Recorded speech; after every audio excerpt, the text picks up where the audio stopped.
1, 2, 3, 4.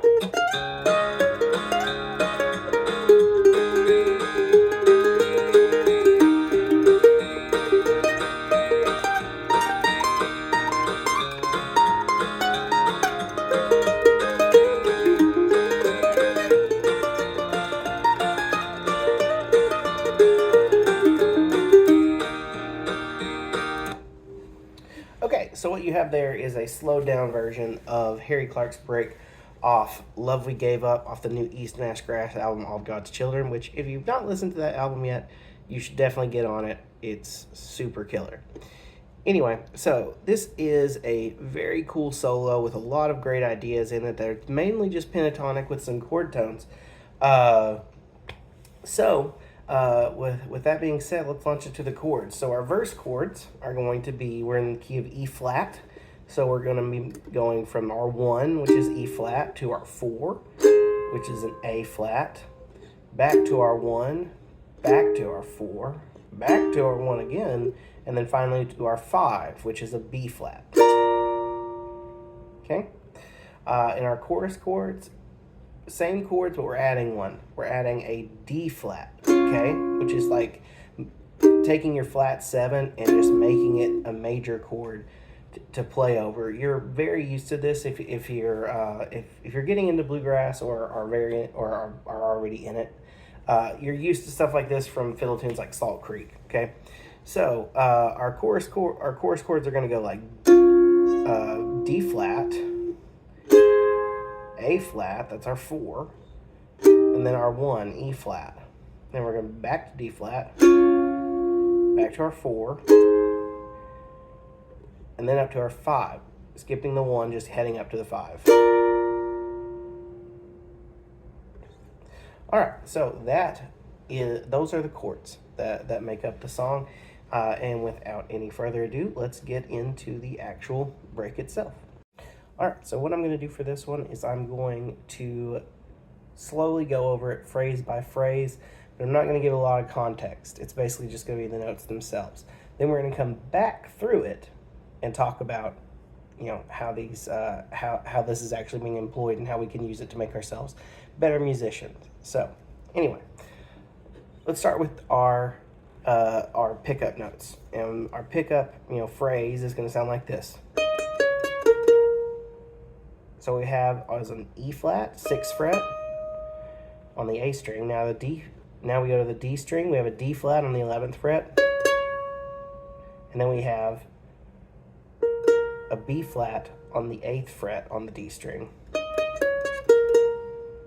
All right, next phrase.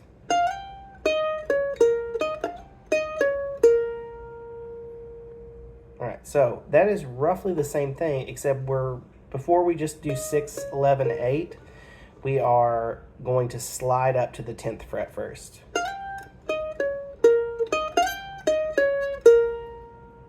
And you can hear that very small, before we go through it a second time, we do have this brief touch on that E flat note.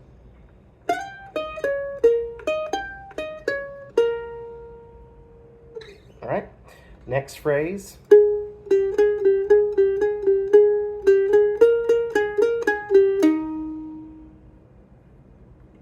Here it is one more time. Starting on the 6th fret right here. Think of it within this E flat chop shape. It's going to make it a lot easier.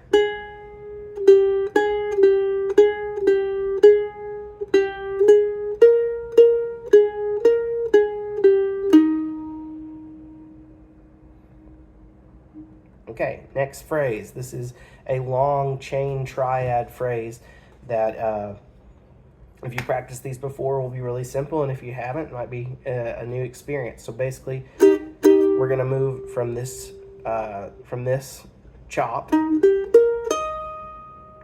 triad arpeggio, to this one.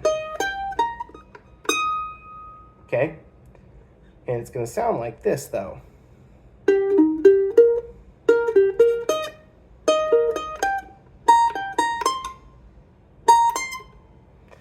All right, so how are we doing this? We're starting with this G note.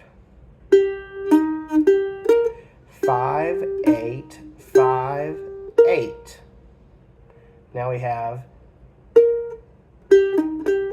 8, 5, 8, 6. Okay. Now 6, 8, 6, 10. Now we skip what would be the next phrase if we were just doing this as a practice tool, and we do this. 6, okay, so I'm up here on my B flat note. 6, 10, 6, 8. And then he repeats that 6, 8 as kind of like a pickup note into our next phrase. So here's that phrase again.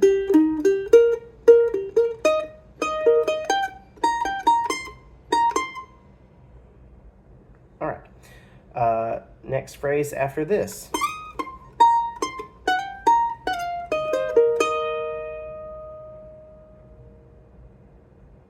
It's kind of a classic bluegrassism. We're very much bluegrass boxy right now, which is grab that 5-1 double stop and and let loose. Okay.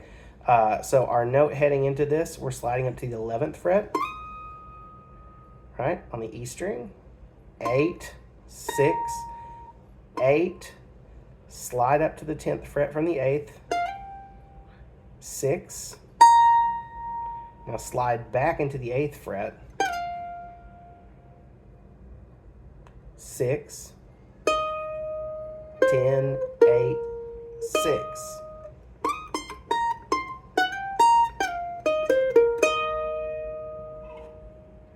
All right, heading into our next phrase. Sounds like this.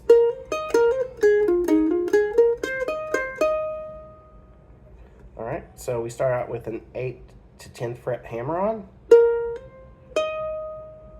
to the 6th fret there on the A string. Then we do this triplet. Okay, 8, 9, 8, hammer on, pull off. 6, 10, up to that point. Now we walk this go to the 8th fret, and now we're walking it up. 8, 10, 8, 10, 6, 8, 10, 6, 10, 6. All right, coming down the home stretch, we have this lick, which is first half of our kind of ending lick.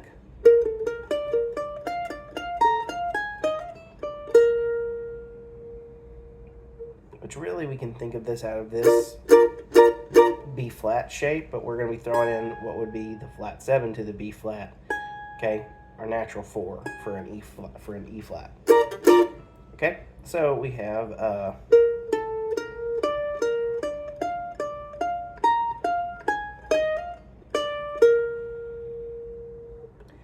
8, 7, 8, 5, 8, 5, 8, 5, 8, 6, 8, 8, excuse me, 6, 8, 4, 8. Now we have our triplet, 6, 8, 6, 5, 8. Long lick.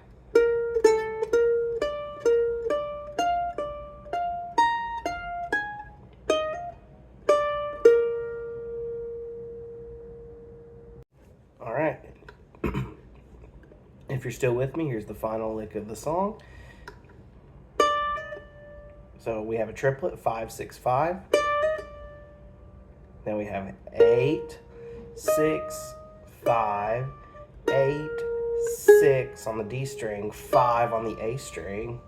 Now 8, 6, 5, 8, 6, 8, 4, slide into the natural third. Now 8. Slowly.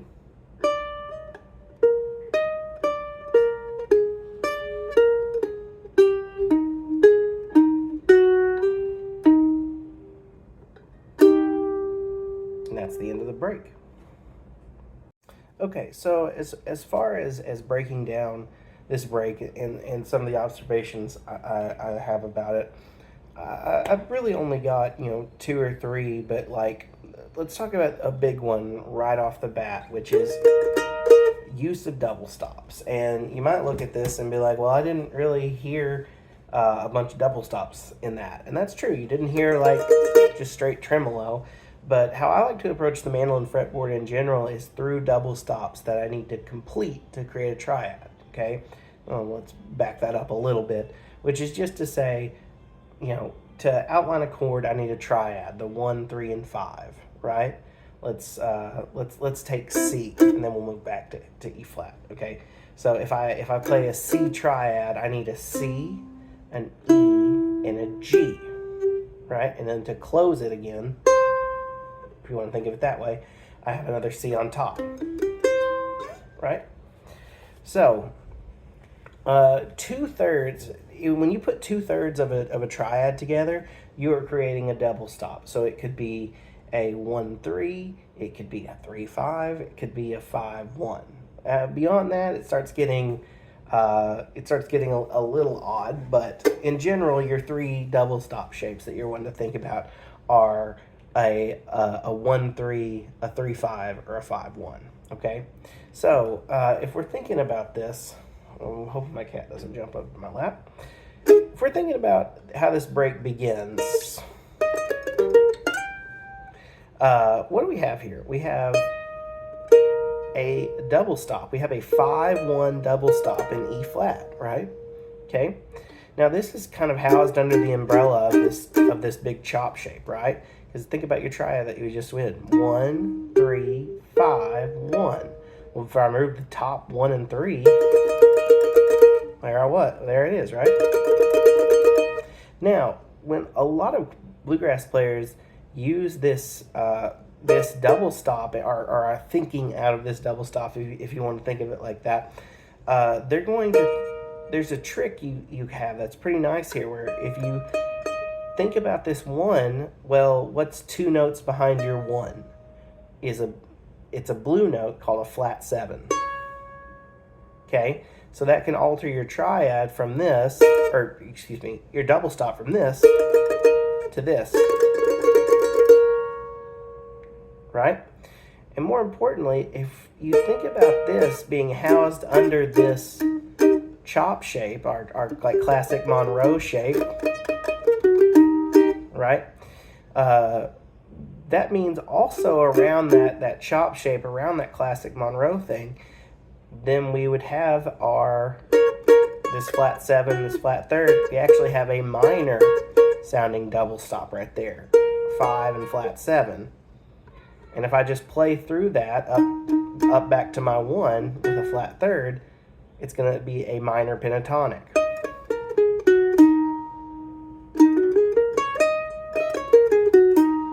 So what a lot of players do here, because that shape is literally just like next door neighbors with your Monroe shape, with your chop shape, is they'll do a minor lick and then slide into major at the end. So it'll be like, right? So, and then what we have beyond that is we'll have you start major, move into minor, and then finish major, right? All of that is over the same shape, and in the same shape, over the same chord, doesn't matter.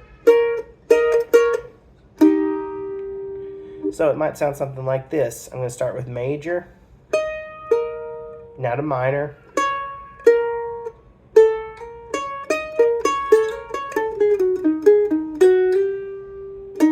but just by coming up from that flat 3rd to the natural 3rd at the end, I get to back to a major sound.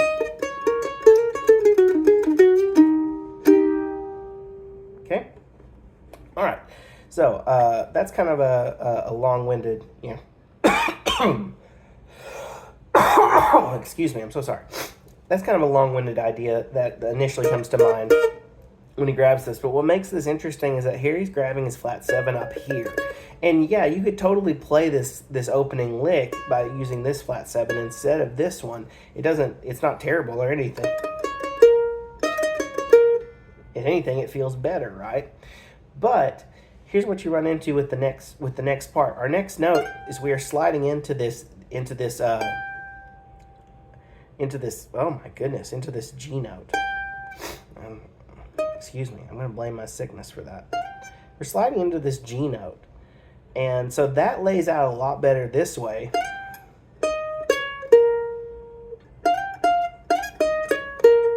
than it does here. Right? So it makes a lot more sense to have an awkward pinky moment up here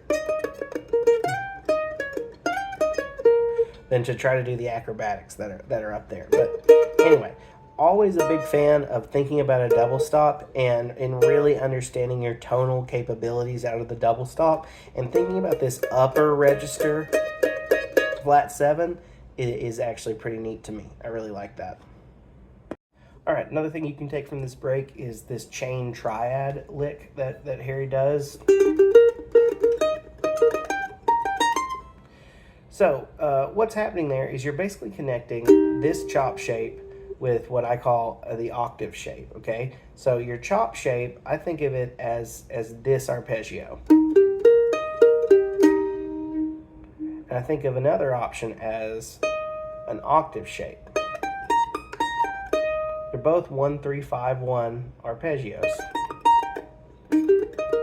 And they connect through this pivot point.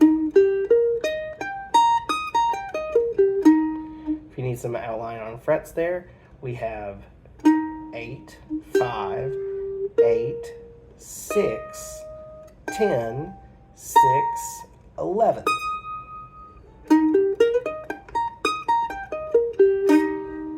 Right? So those are just back-to-back, arpeggios. So what we can do, though, is actually break these down a little further. And rather than thinking of them as, oh, I've got these two shapes or I've got this one big shape, I actually break it down even further. And we think of it something called chain triads, which is just to say, okay, let's grab a double stop, the double stop that's at the top of this, right? Now, how do I close that? How do I complete the triad? 1, 3, 5. Okay, so there's my first one.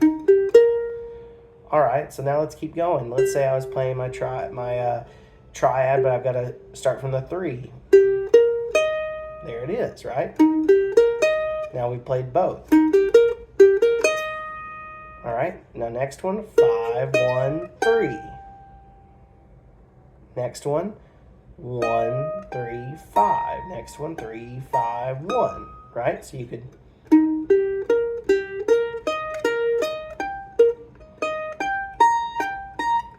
Except don't mess it up like I did. But anyway, so that Harry's lick is very much just a broken thirds, but it's a chain triad lick that starts on the 3rd.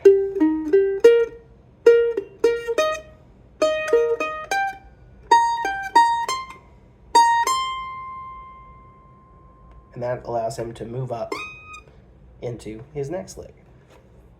Anyway, so coming out of that lick, I like that lick quite a bit, and that's just a pentatonic lick. There's nothing really to think about there, right? This is just a straight bluegrass box lick where we have our 5-1. If we add the 6 up here and then play a pentatonic scale,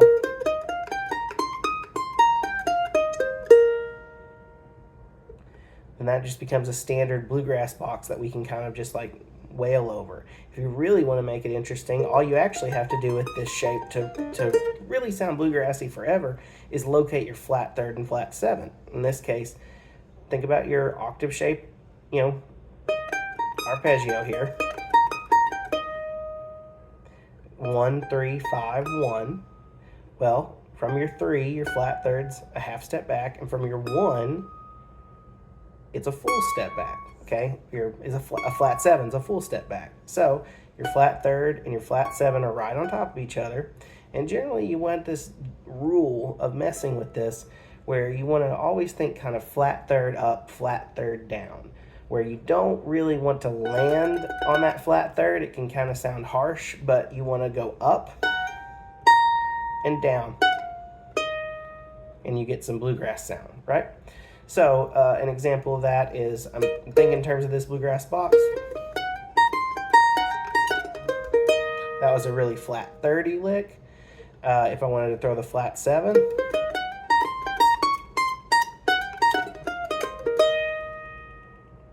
and all those notes were literally pulled from that bluegrass box pentatonic, but with adding a couple blue notes in the flat 3rd and the flat 7. All right, and then finally, my favorite thing out of this overall is honestly just that last lick.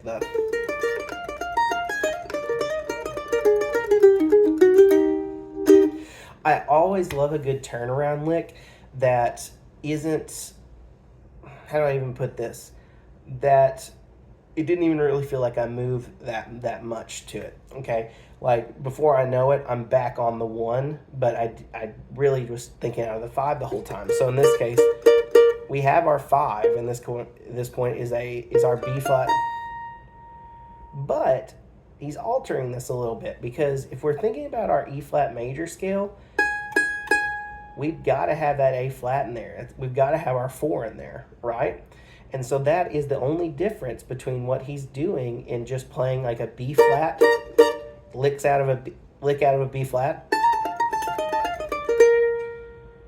versus a lick out of E flat that is voiced in B flat. Right? So you can hear a slight difference. One's pulling towards E flat, one of them's not. Okay? So here's that lick one more time. I just really like it.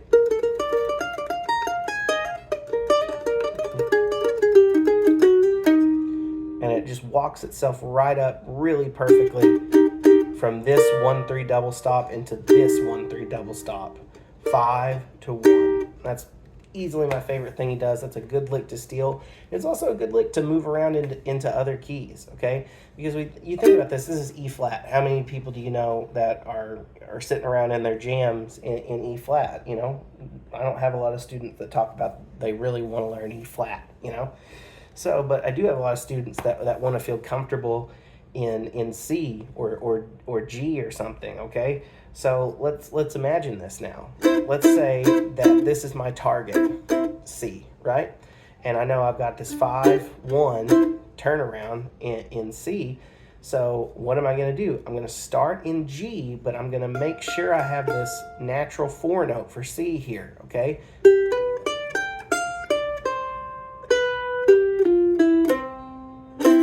Just like that, see? So I'm walking up through my arpeggio, just like it's a G, but now I'm going to use this flat 7 note in G, which is our natural 4 in C.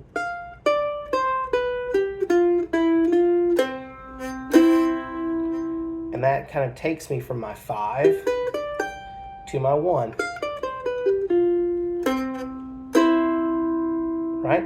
But when I play it all together as one, the transition feels super seamless. I'm going to do Harry's best I can to do his exact lick, but in G.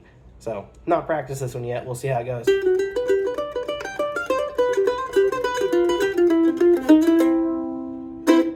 Right, so now I just did that in C. And now I could do it, you know, if I want to do it in D.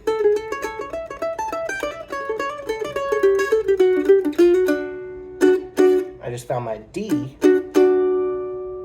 chop shape, my D chop shape arpeggio. Thought about my 5, which is A right above it, and then started in A, moved to D.